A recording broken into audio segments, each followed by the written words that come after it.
Subhanahu wa ta'ala. Ini yang pertama, penting berjamaah. Yang kedua, setelah berjamaah ngumpul, targetnya apa?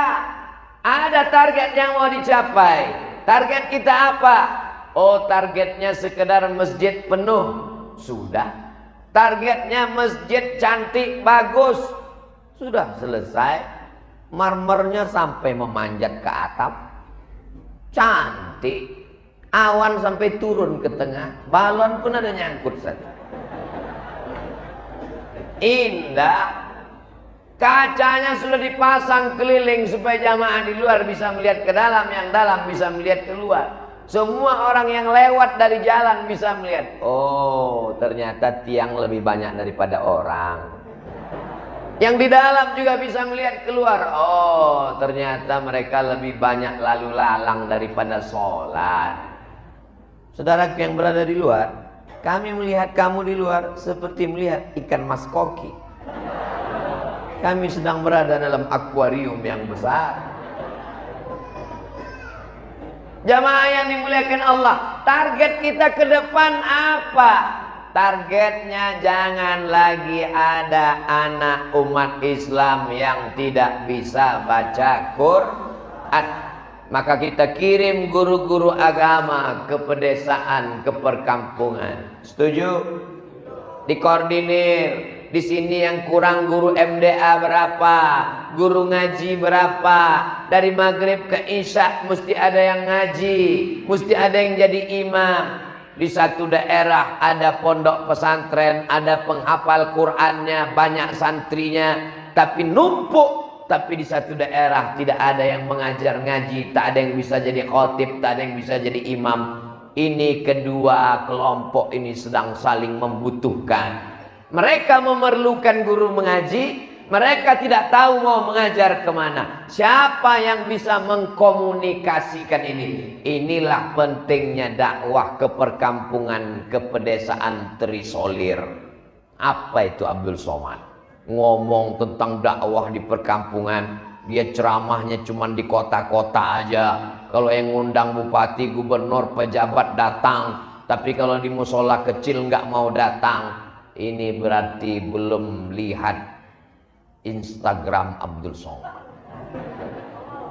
Saya ini ustadz hutan, masuk hutan keluar hutan, masuk kampung keluar kampung, sampai ke suku pedalaman, suku Terasing, masuk ke dalam suku anak dalam di Jambi, masuk ke suku Akit bersama dompet duafa, masuk ke suku Talang Mama, naik perahu, naik sampan, digigit pacat dan lintah.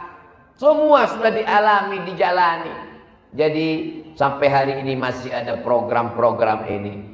Tidak bisa ternyata kita masuk ke pedalaman. Kenapa? Karena mereka masyarakat yang inklusif, tertutup. Bahasanya berbeda, adat istiadatnya tak sama. Mereka tetap merasa kita asing. Kalau gagal kita masuk ke dalam, maka anak-anaknya yang ditarik untuk disekolahkan, masukkan ke pondok pesantren. Tidak cukup hanya kelas 6 pulang, kita mesti kuliahkan dia selesai S1.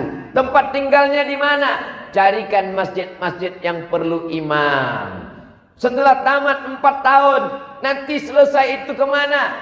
Maka kita siapkan musola, pondok pesantren di pedalaman, tempat dia belajar. Supaya apa? Supaya mereka kembali ke kampungnya, tidak lagi melihat orang asing yang datang ke negerinya. Ini metode dakwah. Inilah yang dilakukan oleh Nabi Muhammad sallallahu alaihi. Orang Yaman belajar Islam ke Nabi, dikirim pulang. Apa kata Nabi? Uktubu li Abi Syah, tuliskan khutbahku untuk Abi Syah supaya dia pulang ke Yaman. Sebelum Nabi hijrah, itu sahabat-sahabat yang datang dari kota Al-Madinah belajar Islam ke Nabi, pulang membawa Islam. Falaula nafara min kulli firqatin minhum ta'ifatun, jangan semuanya perang, mesti ada 1-2 orang liyatafaqahu fiddin, belajar agama. Setelah dia belajar agama, dia pulang ke kampungnya. Liyunziru qaumahum, untuk memberikan peringatan. Puncak akhirnya adalah la'allahum yahzarun. Mudah-mudahan orang masyarakat di kampung menjadi orang yang takut kepada Allah Subhanahu wa taala. Setuju? Kalau saya yang masuk di desa terasing di Jawa Barat, di masyarakat Sunda, mungkin tidak diterima. Kenapa? Karena saya ngomongnya terlalu keras. Orang Sunda ini kan lembut.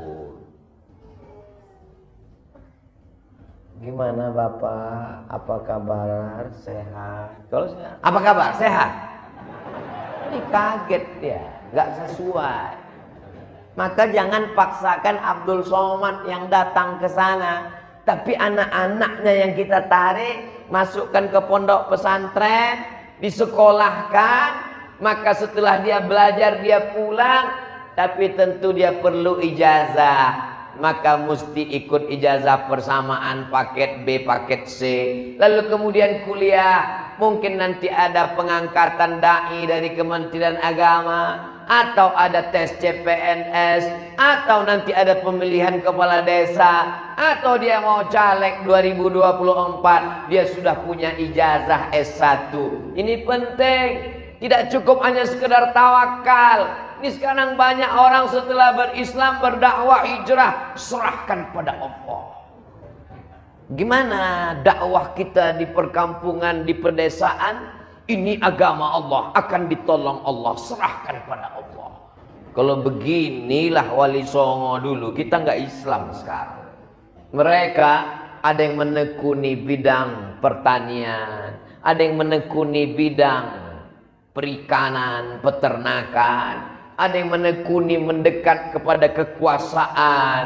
Makanya berubah dari Majapahit menjadi kerajaan Demak, karena kekuasaan juga penting. Kenapa? Karena Islam ini tidak bisa dilepaskan daripada ati Allah wa ati'ur Rasul wa ulil amri minkum. Ini adalah kerja keras kita bersama. Saya yakin dan percaya melihat anak-anak muda dan support dari para alim ulama, insya Allah anak-anak saudara-saudara kita yang berada di tepi gunung, yang jauh, yang terisolir, karena mereka punya program yang luar biasa, masuk ke pedalaman. Ustaz Abdul Somad gak usah diajak, videonya aja dikirim ke sana. Mereka sudah kenal, tapi di sebagian tempat saya datang juga. Ini yang kedua, bahwa setelah berjamaah mesti jelas targetnya kemana. Yang ketiga, jangan merasa orang itu tidak berdakwah hanya karena dia tidak ceramah. Nah, ini perlu diluruskan. Orang selalu memahami bahwa dakwah itu adalah ceramah. Siapa yang tidak ceramah berarti tidak benar. Bisnismen dia tidak ceramah, dia diam aja. Datang, diam, ngantuk, tidur. Tapi duitnya jalan. Dia sudah berdakwah, tapi dakwahnya adalah dengan uang. Penguasa, dia tidak perlu berceramah, dia tidak perlu khutbah, dia tinggal tanda tangan 20% untuk pendidikan. APBD, APBN disalurkan untuk sekolah tahfiz Quran. Setuju? Yang setuju penguasanya. Jamaah yang dimuliakan Allah Subhanahu wa taala. Yang namanya dakwah itu ada dakwah bil khitabah, ceramah, khutbah, kultum, tausiah, tapi ada dakwah bil quwwah, dakwah dengan kekuasaan. Mesti ada anak-anak muda ini yang menjadi calon legislatif, nanti duduk di parlemen memperjuangkan syariat Islam melalui partai. Betul? Mesti ada orang-orang kaya yang menolong agama Allah dengan hartanya. Dia salurkan berasnya, tanahnya, dia wakafkan untuk sekolah tahfiz Quran, semen, batu kerikil, bata untuk membangun masjid. Alhamdulillah. Setelah ceramah Ustaz Somad, banyak orang kaya mewakafkan tanah, Pak Ustaz. Tanah siapa? Tanah yang bermasalah semua. Ini penting, karena kita selalu menganggap orang kaya tidak berdakwah, pejabat tidak berdakwah, anggota dewan tidak berdakwah. Dakwah jangan pahami hanya sekedar ceramah. Kalau kita pahami dakwah ini ceramah, nanti semua orang mau ceramah. Bupati wali kota pun minta jadwal ceramah. Dia mau khutbah juga, karena dia pahami kalau tidak khutbah tidak berdakwah. Padahal dalam Islam, ud'u ila sabili rabbik, ajak orang ke jalan Allah bil hikmah, dengan kata-kata, tapi tidak semuanya dengan kata. Wal mau'izatil hasanah, contoh suri tauladan yang baik. Ibu mungkin bukan profesor doktor, bukan kiai, bukan penceramah, tidak pernah di Al-Azhar, tidak pernah di Gontor, tidak pernah di pondok pesantren salafiyah, tapi ibu sedang berdakwah karena jilbab ibu panjang, karena akhlakul karimah ibu mendidik anak-anak. Anak-anak menjadi takut pacaran karena ibu tegas.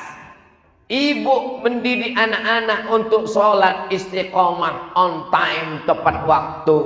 Maka ini adalah bagian dari dakwah. Doa juga dakwah. Di tengah malam dia berdoa, ya Allah, selamatkan anakku dari narkoba, selamatkan suamiku dari dilarikan pelakor. Ini juga dakwah. Dakwah itu tidak hanya sekedar mengajak orang ke jalan Allah. Marilah kita berdakwah, marilah kita takut kepada Allah. Berapa banyak kata-kata batal karena perbuatan. Lisanul hal afsah min lisanil maqal. Perbuatan, action lebih utama daripada ucapan. Bahkan kalau di pedalaman itu tablik akbar nggak bisa.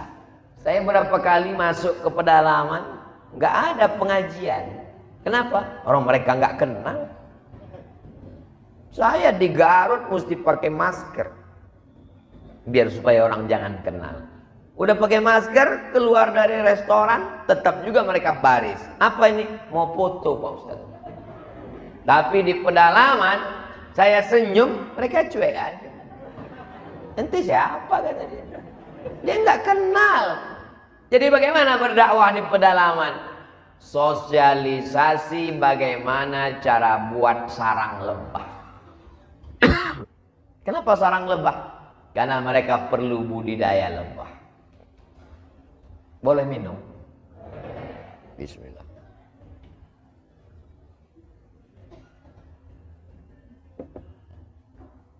Ada suara saya di belakang. Di pedalaman justru yang ampuh adalah dokter-dokter. Makanya kami masuk ke pedalaman membawa bapak ibu dokter perawat, cek kesehatan gratis. Ibu-ibu hamil gratis, khitan gratis. Makanya kalau ada adik-adik dari fakultas kedokteran, buat dakwah pedalaman, khitan gratis, daftarkan anak dan suami Anda. Ini lebih bermakna. Kenapa demikian? Karena di dalam mereka tidak mengenal ceramah. Tapi begitu diadakan acara pengobatan gratis di halaman masjid, sahabat-sahabat saudara kita senegara NKRI, tapi tidak seakidah, masih animisme, masih menyembah pohon kayu, batu dan hantu. Mereka datang mendekat ke masjid. Ketika masuk waktu sholat, mohon maaf Bapak Ibu, kami sholat dulu ya. Mereka duduk, selesai. Mereka bawakan kita kelapa untuk minum. Dia tahu kita tidak minum dari tempat mungkin bekas komar. Lalu kita minum air kelapa. Dia bawakan kita ikan hasil tangkapannya. Dia tahu kita makan ikan, tidak yang lain karena haram. Dia tahu, mengerti. Mungkin bapak-bapaknya tidak bisa lagi diceramahi, tapi anak-anaknya, dakwah melalui anak-anaknya. Ini penting. Karena banyak orang menganggap si Anu itu tidak berdakwah. Ngapain jauh-jauh ke Kairo? pulang dari Mesir nggak pernah ceramah. Dia di mana sekarang? Dia buka travel haji dan umroh. Itulah Pak Ustadz, nggak pernah ceramah. Loh, dia memang nggak ceramah, tapi hasil dari travel haji dan umrohnya, dia berangkatkan imam-imam, khotib-khotib, guru ngaji, dia berikan santunan. Ada bupati wali kota yang tidak pernah ceramah, tapi dalam programnya memberikan santunan tiap bulan pada penggali kubur. Penggali kubur tidak pernah diperhatikan, padahal orang mati tidak bisa menggali kuburannya sendiri. Siapa yang memperhatikan penggali kubur? Siapa yang memperhatikan yang memandikan jenazah? Ibu-ibu perhatikan itu, siapa yang memandikan jenazah. Karena kalau tidak kita perhatikan orang yang memandikan jenazah, memangnya mau jenazah kita dimandikan dorsmir? Penting. Nampaknya sepele, remeh-temeh, tapi kita tidak memperhatikan. Ada orang yang memperhatikan itu dengan APBD-nya. Dibuatkan Badan Amil Zakat Nasional. Orang-orang yang berhasil bisnisnya, bayarkan zakatnya ke Badan Amil Zakat Nasional. Karena kalau cuma satu orang bayar sendiri, hanya cukup untuk orang di sekitarnya saja. Tapi kalau umat sudah menyatukan zakatnya, maka banyak yang terbantu dan tertolong. Ini juga bagian dari dakwah. Pertama, berjamaah. Yang kedua, bahwa kita mesti punya target apa cita-cita ke depan. Yang ketiga, jangan menghukum orang tidak berdakwah hanya dia tidak ceramah. Poin yang terakhir, yang keempat adalah bahwa siapa di antara kita yang paling mulia? Bukan Abdul Somad yang dapat kursi dan meja malam ini. Masya Allah, namanya panjang sekali. Yang mulia boleh jadi yang tidak tampil malam ini ke depan, tidak memberikan kata sambutan, tapi acara ini terwujud karena tetes peluh keringatnya. Maka di hadapan Allah dia lebih dulu masuk surga daripada kita. Betul? Itu untuk menyenangkan hati mereka yang tak tampil malam ini. Inna akramakum indallahi atqakum. Yang paling mulia di sisi Allah adalah yang paling takwa, paling takut kepada Allah.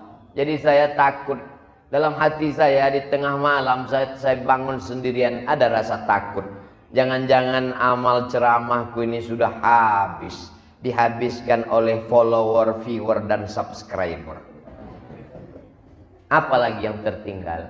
Yang tertinggal hanya Allahumma sholli ala Sayyidina Muhammad wa ala ali Sayyidina Muhammad. Jangan pernah angkuh dengan amal kita. Kalau bukan karena saya, gak jadi acara itu kemarin. Kalau bukan karena kami, gak terwujud. Ini bisikan-bisikan setan. Tapi jangan lupa, setan itu kerjanya cuma ngipas-ngipas aja. Kalau tidak ada apinya, setengah mati ngipas tidak akan mungkin terbakar. Karena tidak ada api. Apinya itu datang dari kita. Setan hanya nambah saja. Jadi sebetulnya setan ini pun tidak terlalu salah juga. Kadang kasihan juga kita dengan setan. Dikit-dikit setan, dikit-dikit setan. Kata setan, aku cuma dikit. Kita yang salah. Kita yang menghidupkan apinya.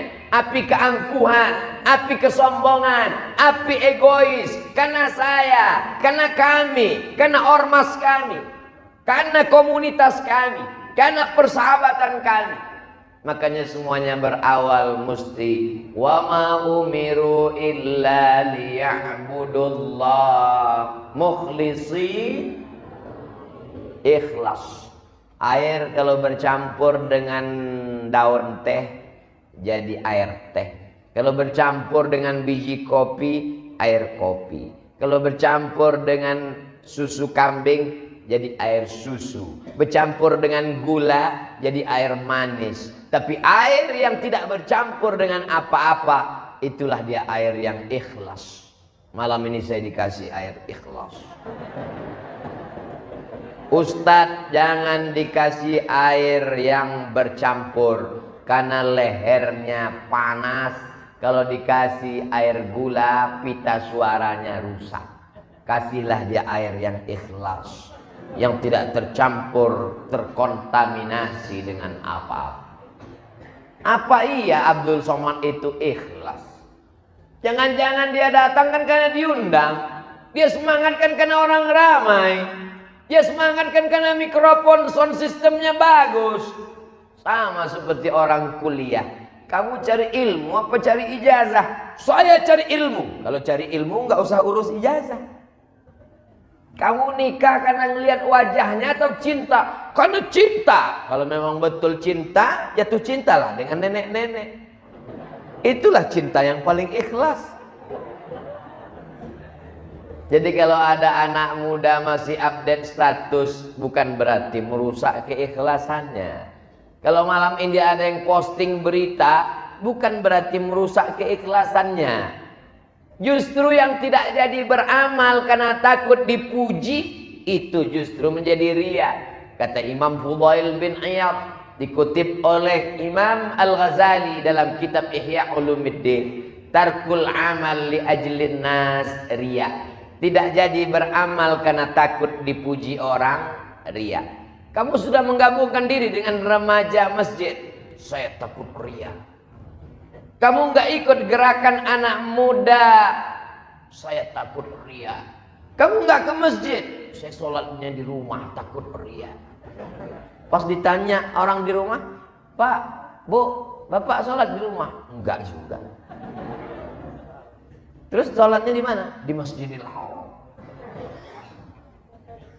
Bagaimana kita mau memperbaiki hati kita kalau kita tidak beramal? Jadi anak-anak muda yang sudah sholat di masjid, satu gang, satu jalan memujimu, kau tetap ke masjid. Anjing menggonggong, kapilah. Baru ini saya nyebut anjing, sudah hampir 1 jam ngomong.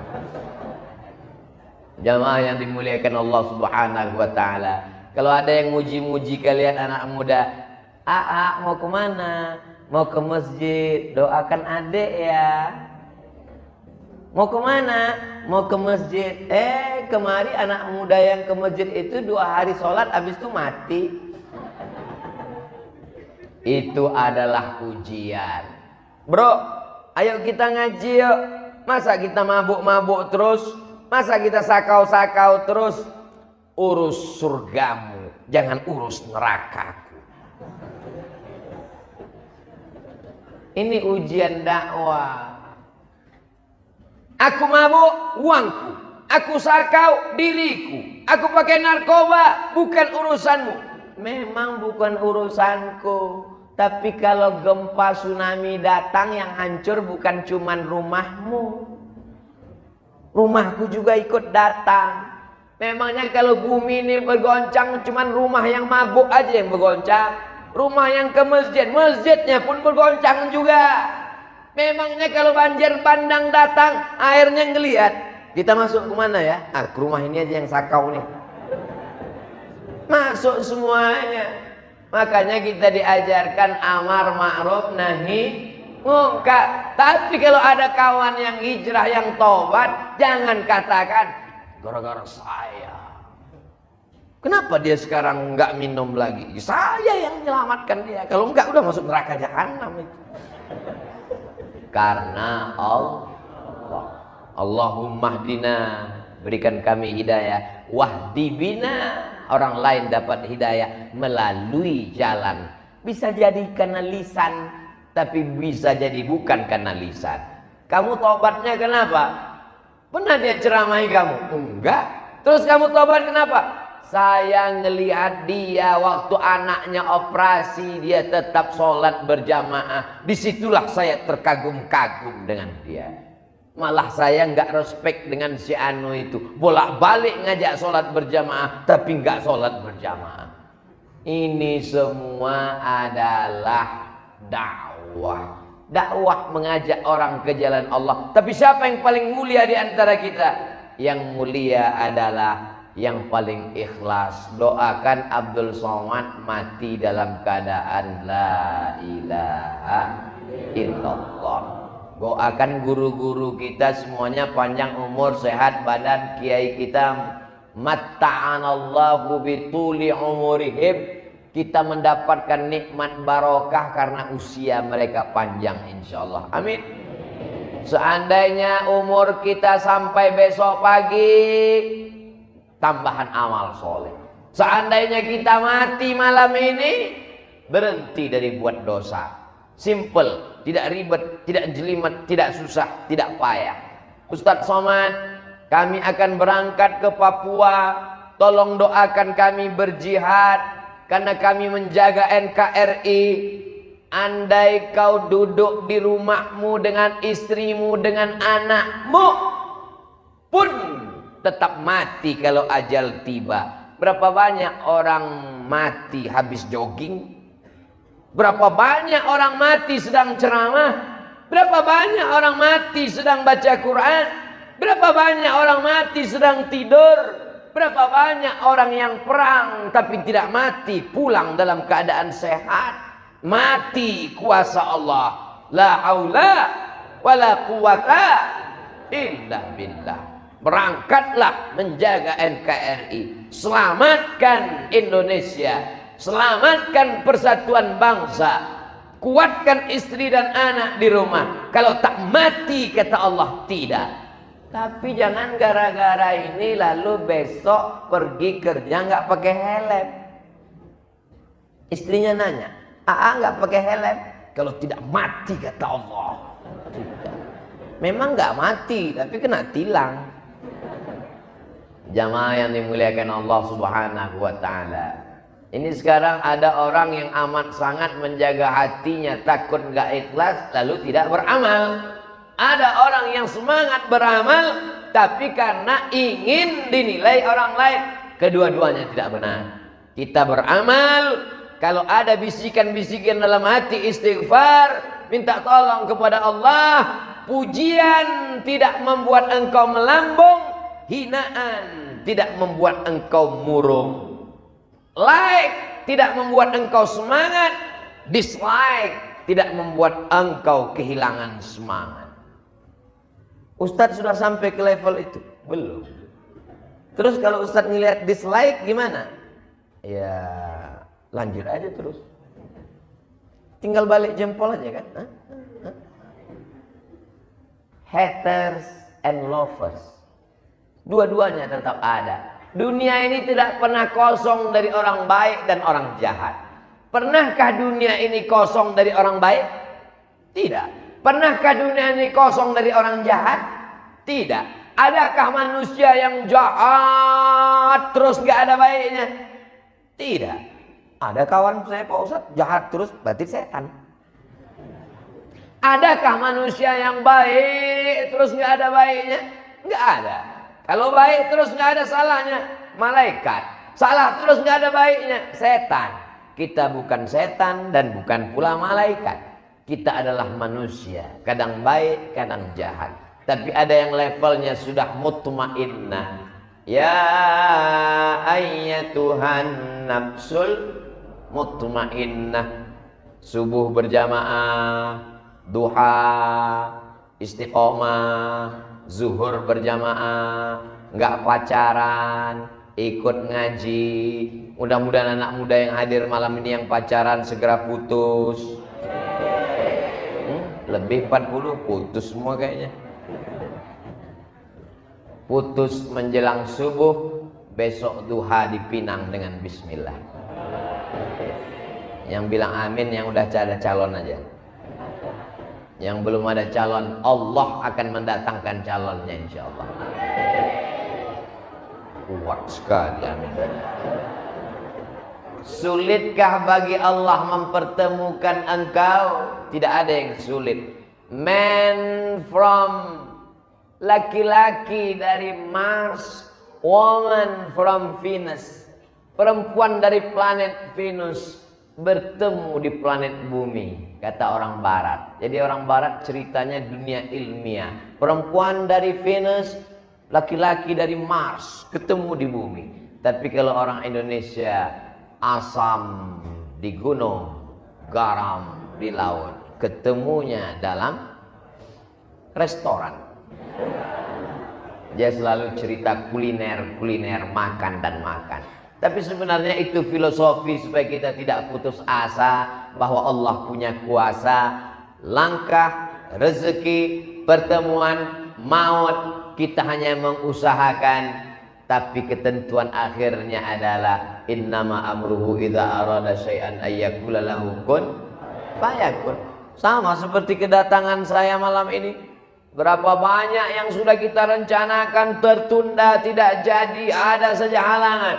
Tapi kalau Allah sudah menghendaki, akhirnya kita bertemu. Berapa banyak pertemuan yang sudah direncanakan, terhalang karena mati lampu, terhalang karena hujan lebat, terhalang karena sound system rusak, terhalang karena ustadznya sakit. Tapi berapa banyak pula yang pengumumannya, Ustadz Somad lihat nih fotonya di masjid sudah melimpah ruah. Kapan ini diumumkan? Siang tadi, baru siang diumumkan. Jamaah sudah datang melimpah ruah. Siapa yang mengikat hati manusia sebanyak ini? Apa ada pembagian sembako ini? Apa ada pembagian sawer dari caleg ini? Tidak ada. 2024 masih jauh. Ini yang membuat datang adalah kecintaan kepada Nabi Muhammad sallallahu alaihi wasallam. Hai Abdul Somad, selama yang kau sampaikan ayat Quran, selama yang kau sampaikan hadis Nabi, selama yang kau sampaikan solawat yang baik-baik, kami ikut dengan engkau. Tapi begitu engkau salah, engkau melenceng, kami yang akan meluruskan engkau pertama kali. Siap? Abdul Somad diikuti karena benar. Abdul Somad kalau salah, maka luruskan dia. Jangan sampai keyakinan kita like and dislike. Kalau kita senang, walaupun orang itu salah, tetap kita ikut. Tapi kalau kita benci, walaupun orang itu benar, selalu dianggap salah. Itu bukan ajaran Islam. Itu ajaran like and dislike. Kita tidak demikian. Kenali orang dengan kebenaran, jangan kenali kebenaran dengan orang. Kalau kita sudah punya ukuran bahwa 1 meter itu adalah 100 cm, 1 meter 100 cm, maka tidak bisa ditawar-tawar. Walaupun Abdul Somad yang datang membawa tongkat panjangnya 99 cm, apakah dia diterima sebagai 1 meter? Tidak, karena tidak cukup 100 cm. Setuju? Kita mesti punya standar. Standar inilah syariat. Syariat itu datang dari Allah, diturunkan kepada Nabi Muhammad SAW. Taraktu fikum amraini, kutinggalkan pada kamu 2 saja. Inta masaktum bihima, kalau kamu pegang standar yang 2 ini, lan tadillu abada, kamu tak akan sesat selamanya. Kitab Allah, Al-Quran, wa sunnati, dan sunnah Rasulullah SAW. Tapi Quran tak bisa menjelaskan dirinya sendiri. Hadis mesti dijelaskan. Maka tambah satu lagi, al-ulama warasatul anbiya. Fas'alu ahla dzikri, tanya ulama, in kuntum la ta'lamun, kalau kamu tidak tahu. Saya mulai tadi jam 8.20, sekarang jam 9.20. 60 menit kita bersama, masih pakai protokoler yang lama, 600 ml. Jamaah yang dimuliakan Allah Subhanahu wa taala, kalau ada yang bertanya siapa yang hadir tausiah tadi, Ustadz Somad, apa yang dia bicarakan? 4 poin. Apa yang 4 itu? Aku pun gak ingat karena ngantuk betul tadi, berat kepalaku. Tapi insya Allah ada yang mengingatkan kita, sahabat-sahabat kita yang merekam melalui kamera yang banyak sekali. Ada di kanan, ada di kiri, ada di samping, macam-macam. Mudah-mudahan baterainya nggak habis. Itulah yang dapat saya sampaikan. Yang baik datang dari Allah, yang tidak baik dari Al-Faqir Abdul Somad. Untuk segala kebaikan kita bermunajat kepada Allah. Mudah-mudahan doa kita diperkenankan Allah Subhanahu wa taala. A'udzubillahi minasyaitonir rajim. Bismillahirrahmanirrahim. Alhamdulillahirabbil alamin. Ar-Rahmanir Rahim, Maliki Yaumiddin, Iyyaka na'budu wa iyyaka nasta'in. Ihdinas siratal mustaqim, siratal ladzina an'amta 'alaihim ghairil maghdubi 'alaihim waladdallin.